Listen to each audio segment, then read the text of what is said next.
Hello friends, welcome to the Aroma Eats. இன்னைக்கு நம்ம ரொம்ப ஈஸியா சிம்பிளா செய்யக்கூடிய ஒரு டெசர்ட் ரெசிபி தான் பார்க்க போறோம். இது என்னன்னு பார்த்தீங்கன்னா பிரெட் கஸ்டர்ட். இந்த ரெசிபி செய்யறதுக்கு 5 பொருட்கள் தான் தேவை. வாங்க எப்படி செய்யலாம்னு பார்க்கலாம்.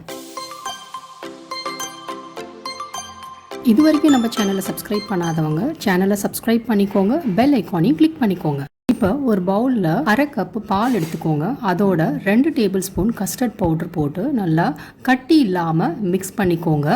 இந்த கஸ்டர்ட் வந்து கட்டி இல்லாமல் கலந்தாச்சு. அடுத்து ஒரு பாத்திரத்தில் பால் ஒரு 4 கப் எடுத்துக்கோங்க. அதாவது ஒரு 1 லிட்டர் அளவு எடுத்துக்கோங்க. இந்த பால் நல்லா சூடானதுக்கப்புறம் ஒரு 5 நிமிஷம் சிம்மிலேயே இருக்கட்டும். இந்த பால் ஒரு 5 நிமிஷம் சிம்மிலேயே நல்லா கொதிச்சிருச்சு. இப்போ நம்ம ஜீனி ஒரு அரை கப்பு சேர்த்துக்கலாம்.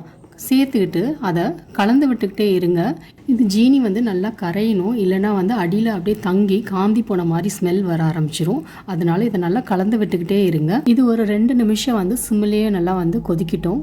நம்ம கலந்து வச்சிருந்த கஸ்டர்ட் கலவையை இதில் சேர்த்துக்கலாம். இது சேர்க்கும் போது இன்னொரு சைடு கரண்டியை வச்சே நம்ம கலந்து விட்டுக்கிட்டே சேர்த்துக்கலாம். அப்போ தான் கட்டி இல்லாமல் நம்மளுக்கு கஸ்டர்ட் ரொம்ப ஸ்மூத்தாக இருக்கும். இது சிம்மிலே வச்சு கலந்து விட்டுகிட்டே இருங்க. இப்போ நம்ம ட்ரை ஃப்ரூட்ஸ் சேர்க்க போகிறோம். ஒரு 1/4 கப் அளவு முந்திரி, திராட்சை, பாதாம் இதெல்லாம் சேர்த்துக்கலாம்.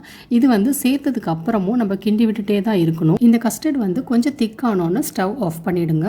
கஸ்டர்ட் ஆறுறது வரைக்கும் நம்ம பிரெட் ரெடி பண்ணிடலாம். நான் ப்ரௌன் பிரெட் எடுத்திருக்கேன். நீங்கள் ஒயிட் பிரெட் கூட எடுத்துக்கலாம். அதை ட்ரையாங்கிள் ஷேப்பில் கட் பண்ணியிருக்கேன். நீங்கள் ஸ்கொயர் இல்லைனா ரெக்டாங்கிள் ஷேப்பில் கூட கட் பண்ணலாம்.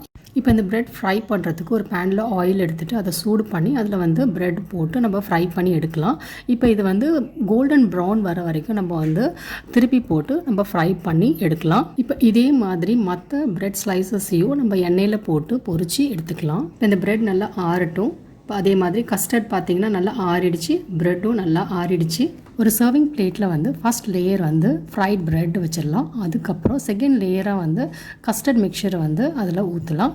அது ஃபுல்லாக மூழ்கிற அளவுக்கு ஊற்றுங்க.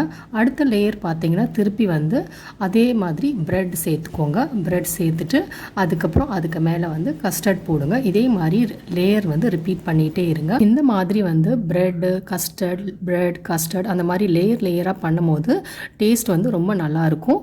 இதே மாதிரி நம்ம லேயராக அடுக்கி வச்சுக்கலாம். ஆனால் இதில் கஸ்டர்ட் கொஞ்சம் நிறைய இருக்கணும், மூழ்கிற அளவுக்கு இருந்தால் தான் நல்லாயிருக்கும். இப்போ கார்னிஷிங்க்கு மேலே ட்ரை ஃப்ரூட்ஸ் சேர்த்துக்கலாம்.